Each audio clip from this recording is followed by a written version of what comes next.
아멘. 오늘도 주님의 은혜와 평강이 여러분 한 분 한 분에게 함께하기를 빕니다. 우리가 사는 세상 무척 소란스럽고 혼돈스러운 것이 사실입니다. 미래가 너무 불확실해서 미래를 함부로 말하기가 어려운 시절이죠. 그러다 보니 희망을 이야기하기가 두려운 그런 시절이 아닌가 생각이 듭니다. 자, 이런 가운데 우리 교인들도 이 세상에 영향을 받아서 주일에 축복을 받아도 그 영혼의 힘을 잘 받지 못하는 그런 모습입니다. 이 축복이 고스란히 우리의 것이라고 여겨지지 않는 그런 어떤 세상 가운데 살다 보니 우리도 하나님의 그 역사를 잘 못 믿는 거죠. 여러분, 세상이 아무리 흔들리고 소망이 없다고 해도 우리가 믿는 하나님은 지금도 살아계십니다.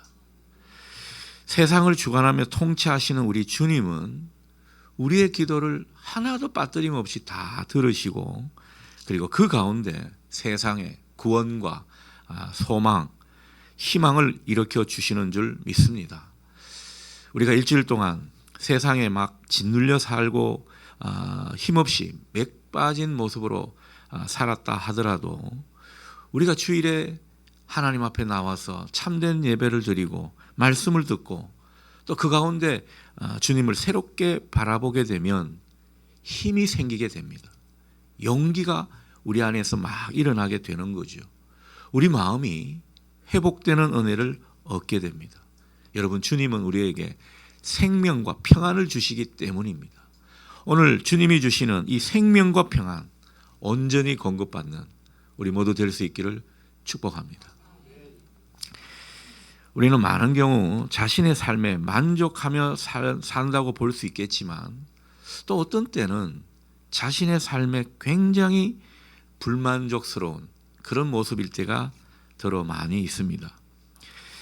자신의 삶에는 만족하지 못하니까 자꾸만 다른 사람이나 다른 어떤 것을 부러워하는 그런 마음이 우리 가운데 많이 생기게 되죠. 여러분, 부러우면 지는 것인데 자꾸 부러워하는 겁니다. 내 자신의 주어진 현실과 조건을 인정하고 받아들이기보다는 자꾸 누군가와 또 뭔가에 비교하면서 이랬으면 어땠을까? 저랬으면 어떨까? 뭐 이런 것들을 우리가 상상하면서 괜시리 열등감에 빠지는, 괜히 마음이 상실감을 느끼게 되는 그런 모습이 우리가 때로는 겪을 때가 있다라는 거죠. 여러분, 이런 모습은 정말 좋은 모습이 아닐 겁니다. 여러분, 하나님이 우리를 인도하시고 있으니까요, 우리에게 주어진 현실과 그 삶의 상황이나 조건 받아들일 건 받아들여야 합니다. 이게 자꾸 뭐 거부하거나 아니면 남과 비교한다, 이것은 우리 영혼을 쇠하게 할 뿐입니다. 중요한 것은 우리는 어떤 경우에도 나다움, 우리다움을 잃지 않는 이 모습이 중요한 것입니다. 나답게 사는 그 모습이 얼마나 중요한지 모릅니다. 우리의 정체성을 잃지 않고 우리의 중심을 잃지 않고 사는 모습이 이 시절에는 너무도 중요하다 말씀드리는 것입니다. 사실 우리 한 사람 한 사람은요, 다 하나님의 형상으로 부르심을 받았습니다. 어떤 유대인 학자, 이분은요 이런 말을 남깁니다. 내 인생이 누구누구의 복사판이 아니라 원판이다, 이런 말을 합니다. 아브라함, 요수아, 헤셀이라는 그런 학자의 말인데, 우리가 누구와 비교하고 누군가를 따라하기에는 우리의 각자의 삶이 하나님 앞에서 너무나도 소중하다는 것이죠.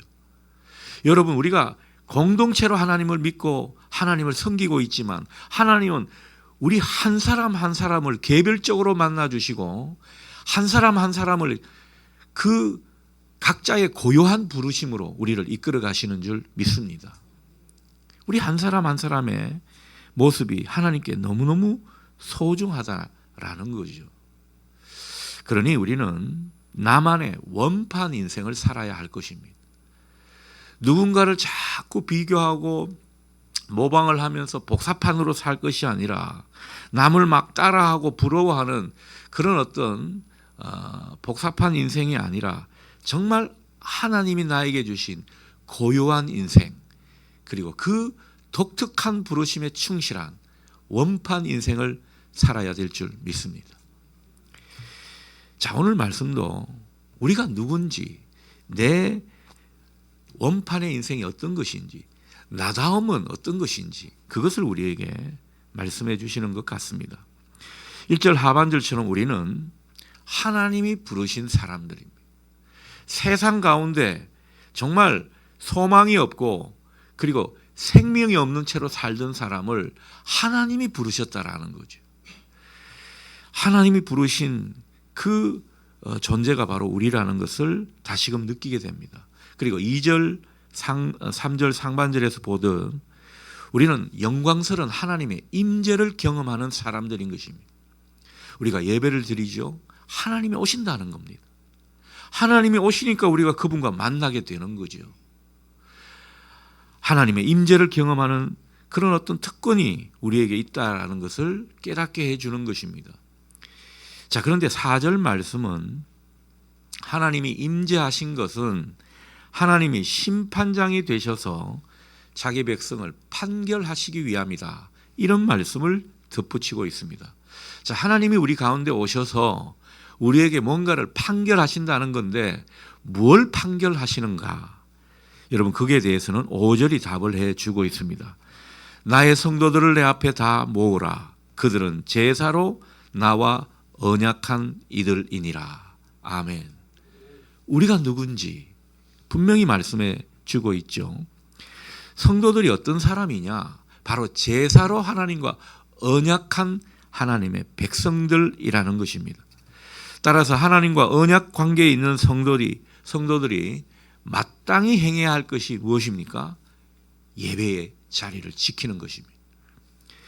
여러분, 성도다움은 하늘의 부르심을 받은 자로 하나님 아버지께 예배하는 그런 인생으로 살아가는 데 있다고 오늘 성경은 말씀해 주고 있습니다. 여러분, 이 사실에 아멘 하실 수 있겠습니까? 사실 우리가 먹고 사는 문제에 너무 골몰하고 또 거기에 집착하다 보면 우리는 성도다움을 잃어버릴 때가 많이 있습니다. 여러분, 우리 원판은 예배자인데 이 예배를 소홀히 하게 되는 거죠. 예배자의 모습을 망각하게 되는 것입니다. 여러분, 코로나 때는 어쩔 수 없이 온라인 예배도 드리고 하나님을 함께 예배하는 공동체 예배를 많이 못 드렸지만 코로나가 끝난 지 얼마나 오래되었습니까? 그런데 아직도 코로나 시절을 회복하지 못하는, 코로나 시절의 그 전을 회복하지 못하는 분들이 있다라는 거죠. 예배가 회복이 되지 않은 분들이 있다라는 것입니다. 무엇이 문제입니까? 원판을 망각하고 살기 때문입니다. 내가 누군지를 잊어버리고 살기 때문입니다. 하나님은 오늘 이 말씀을 통해서 우리의 원판, 우리의 존재됨, 우리의 다움을 기억하라고, 성도다움을 잃지 말라고 우리에게 당부하시는 것입니다. 여러분, 성도다움이라는 것은 세상 사람들과 다르게 나는 하늘에 속한 자다, 하늘에 뿌리를 둔 사람이다, 이런 의식으로 살아가는 것 아니겠습니까? 하늘에 뿌리를 둔 사람으로서 하나님께서 정말 우리에게 부탁하시고 요구하시는 게 있다면 참된 예배자로 살아가는 그 모습일 겁니다. 우리가 참된 예배자로 살아가는 것이 우리의 원판을 더욱더 두드러지게 하는 모습인 것을 여러분 보실 수 있기를 바랍니다. 우리는 예배하는 자로 하나님께 영광을 돌리는 사람들입니다. 이게 성도다운 모습이고 또 우리의 존재 이유기도 합니다. 하나님과 우리 사이가 하나님과 하나님의 백성의 그 관계를 맺으신 것은 바로 우리로 하여금 예배를 받으시기 위함이라는 거죠. 바로가 그 이스라엘 백성들을 광야로 이제 데리러 나가려고 하는 그 모세하고 막 언쟁이 붙었잖아요. 그리고 왜 광야로 데려가려고 하느냐? 왜 출애굽하려고 하느냐? 그때 모세가 무엇을 말했습니까? 이 백성은 하나님께 예배드리는 백성입니다.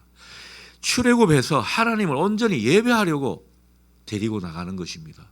그렇게 말을 했거든요. 우리의 존재됨이 어디에 있는지를 뚜렷이 보여주는 장면이 아닐 수 없습니다. 여러분, 그러니 어떤 일이 있어도 예배만큼은 포기하지 마시기를 바랍니다. 예배자로서의 소명과 책임을 다하는 그 모습만큼은 절대 양보하시지 말라는 것이죠. 자, 예배가 이렇게 소중한데 오늘 하나님은 당신의 백성들한테 너희들이 드리는 예배가 문제가 있다. 오늘 그 말씀을 본문을 통해 하고 계십니다.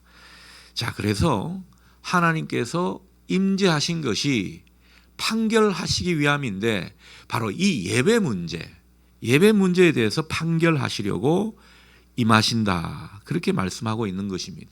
자, 뭐가 문제여서 예배 문제를 판결하시려 임하시는 것일까? 오늘 우리가 읽었던 1절에서 5절 뒤 이제 쭉 6절 이후를 보면 하나님께 주일 성소를 안 한다거나 바치는 제물 곧 헌금 때문에 책망하는 그런 모습이 아닙니다. 하나님께서 문제 삼으시는 것이 따로 있습니다. 그 내용이 바로 14절에서 15절 말씀에 기록된 내용이죠. 감사로 하나님께 제사를 드리며 지존하신 이에게 내 서원을 갚으며 환난 날에 나를 부르라. 내가 너를 건지리니 네가 나를 영화롭게 하리라. 아멘.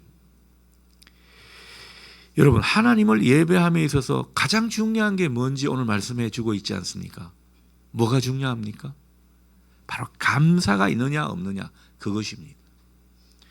하나님과 바른 관계로 예배를 드린다라는 것은 그 마음에 감사하는 마음이 막 일렁이면서 그 감사의 마음으로 하나님께 영광을 돌리고 있는가, 찬송을 부르고 기도를 하고 말씀을 듣고 그 가운데 열매 맺는 우리의 마음이 무엇이냐, 하나님이 그것을 보는데 바로 감사의 마음, 그 마음으로 예배를 드리는가 그렇지 않은가, 거기에 따라서 하나님께 영광을 돌릴 수도 있고 하나님께서 영광을 받지 못할 수도 있다라는 것입니다.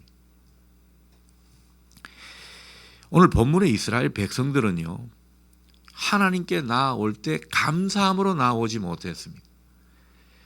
이들은 하나님께 예배 드리는 것을 의무 방어전으로 생각했습니다. 의무감으로, 당위성 때문에 하나님께서 예배를 드리라 그러시니까, 하나님께서 예배를 좋아하신다고 그러니까 예배를 드리는 겁니다. 상당히 피동적이죠. 능동적으로 하나님께 예배를 드리는 그런 모습이 아니었습니다. 하나님이 예배를 원하시니까 그래, 예배를 드려주겠다, 이런 식이라는 거죠. 하나님은 이 모습에 화가 나셨습니다. 그들은 마치 하나님이 그들이 드리는 제사 없이는 못 사는 분으로 착각하고 하나님을 생각했다라는 거죠. 하나님이 예배를 그토록 좋아하시지만 감사하는 마음이 없이 의무 방어하듯이 형식적으로 드려지는 그런 예배에 하나님도 신물이 난다 말씀하고 있는 것입니다. 여러분, 오늘 우리가 이 말씀을 통해서 우리의 예배의 자리를 잘 점검해 볼 수 있기를 바랍니다. 하나님은 우리의 예배를 통해서 정말 하나님이 주시는 은혜와 하나님이 우리에게 알게 모르게 주신 그 복에 대한 반응을 보고 싶어 하시는 것입니다. 예배를 통해서 인생의 주인이 누군지 우리가 분명히 깨닫고 그 인생의 주인이신 하나님을 깊이 의지하고 신뢰하는지 그걸 보고 싶어 하시는 것입니다. 여러분, 이렇게 하나님을 인정하고 깊이 신뢰하는 모습이 뭐냐? 그걸 한마디로 말한다면 그게 바로 감사라는 거죠. 여러분, 감사한다라는 것은 기본적으로 하나님을 인정하는 것이 깔려 있지 않습니까? 그 하나님께 기대를 갖고 있다, 그 하나님을 내가 신뢰하고 있다, 그 마음이 차오르다 보면 감사의 마음이 솟아나게 되는 줄 믿습니다. 그 마음으로 하나님께 예배를 드리게 될 때 하나님은 영광을 받으시는 거죠. 그래서 오늘 본문도 감사로 하나님께 예배를 드리는 사람, 15절 하반절의 말씀처럼 하나님을 영화롭게 한다. 이렇게 분명히 우리에게 말씀하고 있는 것입니다. 여러분, 감사로 하나님께 영광을 돌릴 수 있는 저와 여러분 되실 수 있기를 축복합니다. 예전에 한번 이 예화를 나눈 것 같은데 다시 한번 나눕니다. 참 귀한 예화이기 때문에. 여러분, 어떤 부자가 말을 타고 숲속의 길을 가고 있었습니다. 이 부자는 뭐 부유하다 부자가 아니고 아버지와 아들을 의미합니다. 아버지는 아들을 찾으러 가는 중이었고요. 아들은 또 아버지를 막 찾아가는 길이었습니다. 몇십 킬로를 그렇게 서로가 막 가는 그런 중이었습니다. 자, 어느 지점에서 이 부자가 상봉을 했죠. 얼마나 반가웠는지 모릅니다. 서로 막 부둥켜 안고 조화를 하면서 이 부자가 이런 말을 나눕니다. 먼저 아들이 이야기합니다. 아버지, 하나님 은혜에 참 감사하게 됩니다. 하나님의 섭리가 얼마나 놀라운지 모릅니다. 정말 감사하지 않을 수가 없습니다. 이렇게 말하니까 아버지가 궁금하잖아요. 그래서 뭐가 그렇게 감사하냐 물었더니만 그 아들 하는 말이, 제가 지금 아버지를 찾으러 오는 가운데 나무 뿌리에 걸려서 말이 3번이나 쓰러졌습니다. 그런데도 저는 한 군데도 다친 데가 없습니다. 얼마나 감사한지 모릅니다. 그렇게 말을 합니다. 그러니까 자기가 나무 뿌리에 걸려 넘어졌음에도 불구하고 다친 데가 없는 것을 감사한 거죠. 자, 이 말을 들은 아버지도 질세라 한마디 거둡니다. 그래, 참 감사할 일이구나. 그런데 나도 하나 감사하자. 나는 내가 너를 찾아오는 이 도중에 내 말은 한 번도 나무 뿌리에 걸려 넘어진 적이 없다. 나는 그것을 감사한다. 너도 감사하게 되지 않냐? 여러분, 그 아버지의 그 아들입니다. 똑같은 상황인데 반대의 상황인데 감사하게 되는 거죠. 무슨 이야기를 나누게 되는 것입니까? 여러분, 감사할 제목을 찾아보면요, 이 경상도 말로 천지빛깔입니다. 얼마나 감사할 게 많은지 모릅니다. 감사의 눈으로 보면 감사할 일들이 참 많은 것이 인정이 됩니다. 여러분, 감사라는 것은 하나님 앞에 마땅한 것이고, 정말 이 기독교의 가치, 덕목 중에서 최고의 덕목이 사랑이라면 거기에 버금가는 것이 감사라고 해도 과언이 아닐 것입니다. 어떤 분은 감사로 하루를 살아가는 분이 있는가 하면 어떤 분은 불평하다가 하루가 다 지나는 분이 있습니다. 어떻게 습관이 드느냐, 이게 참 중요한 것 같아요. 감사도 거룩한 습관이거든요. 여러분, 하나님은 전능하신 하나님이십니다. 지금도 살아계셔서 역사하십니다. 그리고 우리를 이처럼 사랑하십니다. 불꽃 같은 눈으로 우리를 주목하시며 우리를 지켜주시는 하나님이신 거죠. 우리가 하나님의 백성이기 때문에 하나님은 그럴 의무와 책임이 있는 것입니다. 하나님은 신실하시기 때문에 그 의무와 책임을 다하시게 될 줄 믿습니다. 자, 그런데 우리가 그 하나님을 신뢰하지 못하고 불평과 불만으로 그 하나님께 뭐 제대로 받아내지 못한 사람 마냥 불퉁거리면서 산다면, 그런 가운데 하나님께 예배를 드리고 있다면 여러분, 그게 무슨 은혜가 되고 하나님께 또 무슨 영광이 되겠습니까? 예배는 하나님과의 만남이라고 했잖아요. 우리가 하나님과 만나는 우리의 모습도 중요하고, 그 모습을 보시면서 우리에게 다가오시는 하나님의 모습도 중요한 것입니다. 우리가 드리는 예배는 우리의 삶과 우리의 내면이 하나님께 그대로 드려지는 것입니다. 하나님은 우리 자신을 산 제물로 드려라, 이렇게 우리에게 부탁하십니다. 그러니 우리가 하나님께 드릴 것은 우리가 어떠한 형편에 처하든지 하나님을 신뢰하는 그 마음과 그 마음으로 인한 그 마음이 열매를 맺은 감사가 아닐까 싶습니다. 감사로 하나님께 영광을 돌리는 그런 우리가 되기를 하나님이 바라고 계신 것이죠. 여러분, 하나님께서 우리에게 감사를 요구하신다, 착각하지 마십시오. 하나님만 좋다는 것이 아닙니다. 그저 뭐 하나님께서 영광을 더 받으시려고 억지로 막 감사를 자아내는 그런 모습이 아니라는 것이죠. 우리가 감사의 삶을 살게 되면 그만큼 우리는 기쁨의 삶을 살게 될 줄 믿습니다. 여러분, 불평하고 막 불퉁거리는 그 모습 가운데 기쁨이 있겠습니까? 근데 그 마음을 다 이렇게 사라지게 하고 우리 마음에 하나님에 대한 신뢰가 차오르고 그 가운데 감사의 마음이 우리 속에 나타난다면 여러분, 그만큼 우리는 기쁨의 삶을 살게 되는 것입니다.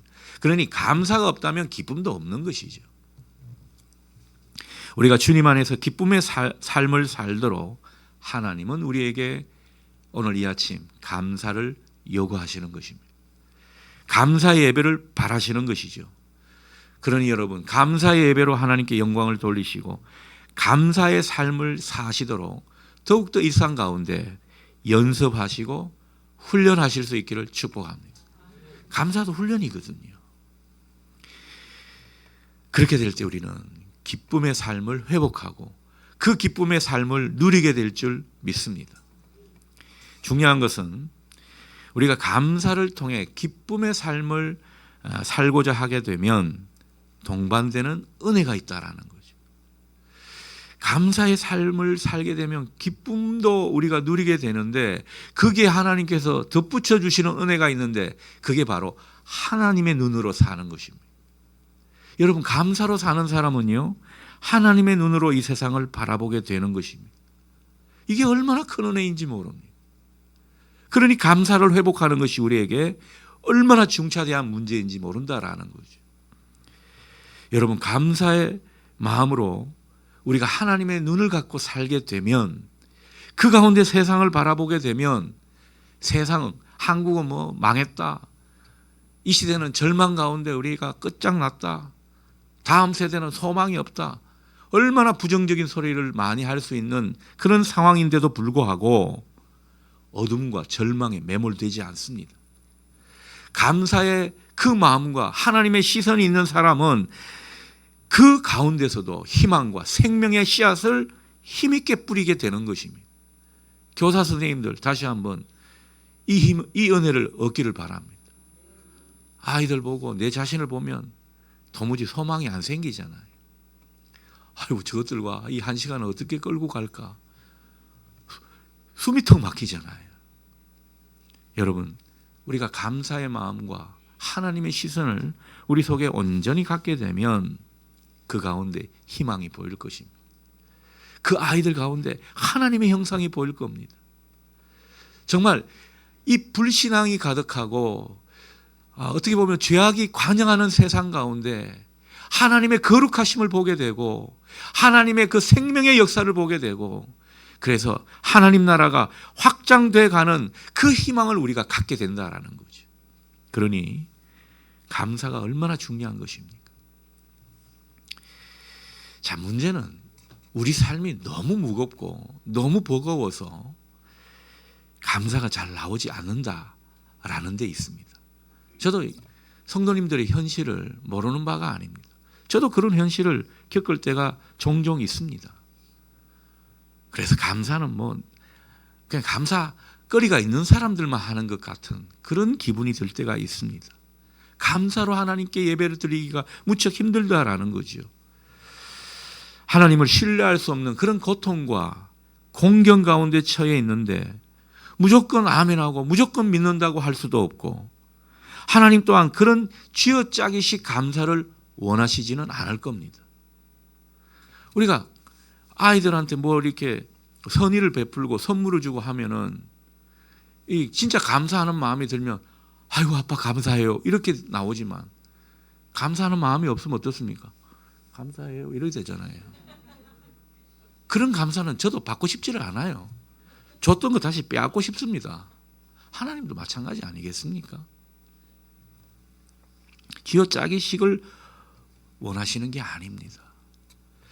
내가 정말 감사로 예배를 드려야 하는데 그렇게 드릴 수 없는 내 마음의 고통 그리고 주어진 현실이 버거움을 마냥 그냥 방치해서는 안 된다라는 거예요. 그리고 억지로 감사를 짜내서도 안 된다라는 것입니다. 그러면 어떻게 해야 합니까? 오늘 15절 상반절에서 그 말씀을 하고 계시죠. 하나님께 부르짖어야 한다라는 겁니다. 하나님께 부르짖는다고 그냥 막 소리쳐서 기도하라는 것이 아니라 내 안에 들끓는 마음, 내 영혼이 풀이 죽고 쇠하여진 그런 상태, 어둠과 절망 가운데 신음하는 내 자신을 돌아보면서 간절한 마음으로 하나님 자체를 구하라는 것입니다. 하나님의 그 강력한 임재를 바라라라는 것이지요.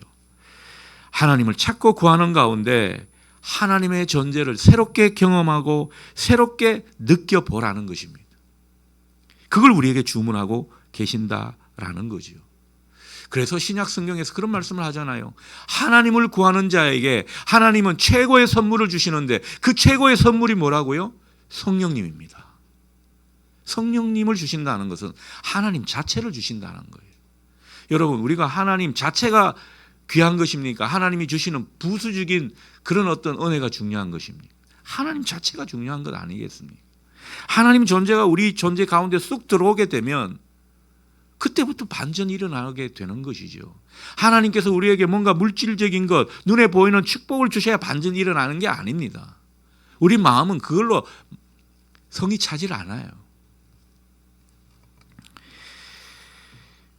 주님도 부활하셔서 제자들에게 무엇을 소원하신지 아십니까? 제자들에게 숨을 내쉬면서 성령을 받아라, 이 말씀을 하셨어요. 성령을 받고 성령 충만하다는 것이 우리에게 너무도 중요한 것이기 때문에 성령을 받아라, 이렇게 말씀하시는 겁니다. 여러분, 성령을 받아라 자꾸 말씀하시는 것은 그만큼 이 시대를 살아가고 이 죄악된 세상, 우리가 발붙이고 살고 있는 이 세상 가운데 살다 보면 성령이 우리도 모르게 소멸되게 된다라는 거죠. 그러니 다시 성령을 받으라는 것입니다. 그 성령님을 통해서 하나님의 역사를 보라는 것이고 하나님의 임재를 경험하라는 것이고 하나님이 우리와 함께 하심을 새롭게 체험하라는 것입니다. 여러분, 이런 의미로 성령을 충만히 받으실 수 있기를 축복합니다. 최고의 선물입니다. 중요한 것은 성령은 갈망하는 자의 것입니다. 하나님께 소원하며 성령을 구하는 사람이 성령을 받게 돼 있다라는 거죠. 그래서 성령, 다음 주가 우리가 창립 기념주일이기는 하지만 성령 강림주일이거든요. 여러분, 성령 강림절을 맞기 전에 하나님께서 무엇을 요구하셨습니까? 마가의 다락방에서 120문도가 함께 모여서 뜨겁게 기도하는 것을 원하시지 않았습니까? 간절히 하나님을 찾고 부르짖는다면 그 가운데 성령을 선물로 주실 줄 믿습니다. 성령을 받게 되어야 우리 존재가 달라지고 그 가운데 감사의 마음이 오롯이 생기게 될 줄 믿습니다. 살다 보면 우리는 하나님을 더러 놓칠 때가 있습니다. 그때는 다른 수가 없습니다. 하나님을 다시 찾아야 합니다. 하나님이 그냥 오시겠지, 이게 아닙니다. 우리가 하나님을 찾아야 된다라는 거죠. 그래서 하나님을 새롭게 느끼면서 내 모든 것이 다 하나님과 연관되어 있음을 깨달으면서 내 존재가 하나님께로부터 비롯된 것임을 자각하는 그런 일이 우리 가운데 있어야 한다라는 거죠. 내가 하나님 앞에 살아가는 존재임을 다시 직시해야 하는 것입니다. 그 가운데 하나님께서 우리에게 주시는 선물이 있습니다. 그전에는요, 하나님께 제발 주세요, 그렇게 기도를 했다면 하나님을 내 중심에 찾으니까 기도가 바뀝니다. 기도가 어떻게 바뀝니까? 그 입에서 제발이 아니라 감사가 고백이 되는 거죠. 감사로 하나님 앞에 기도를 드리는 그 모습이 울려 퍼지는 것입니다. 누가 한 일입니까? 성령님이 하시는 일입니다.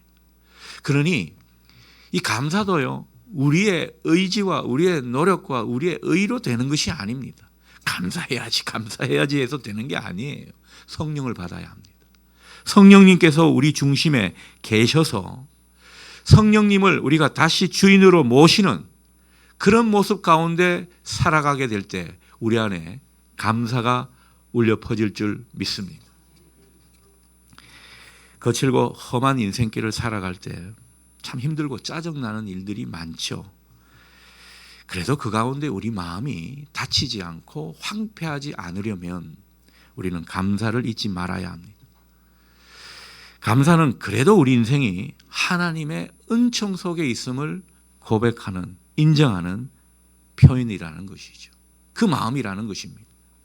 어려운 가운데서도 하나님을 신뢰한다는 그 마음을 하나님 앞에 드리는 것이고 고백하는 것이 바로 감사인 것입니다. 그래서 감사가 하나님을 영화롭게 하는 것이죠. 여러분, 광야 한복판에 있는 가운데 하나님이 보이지 않잖아요. 근데 그 하나님을 떠올리면서 그 하나님을 인정하고 그 하나님을 신뢰할 때 여러분, 우리 가운데 감사가 솟아나는데 이미 하나님이 우리 속에 계시기 때문에 그런 마음이 일어난다는 것을 말씀하고 있는 것입니다. 여러분, 하나님의 은총은 이슬처럼 우리 위에 내리는 줄 믿습니다. 서리 없이 우리 존재를 감싸게 되는 것입니다. 모든 것을 당연하다고 생각하지 마시고 우리의 삶 속에서 하나님의 은총을 발견하시는 그 발견하는 것이 여러분의 영성이 될 수 있기를 축복합니다. 은총을 알아차리는 사람만이 감사를 고백하게 되는 것입니다.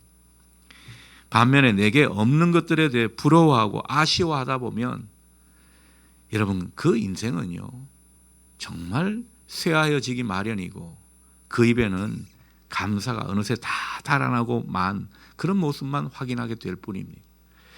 다시 한번 받은 은혜를 기억하고 기도로 주님을 내 안에 진정 모시면서 주님이 우리와 함께 하심에 새롭게 눈을 뜨시기 바랍니다.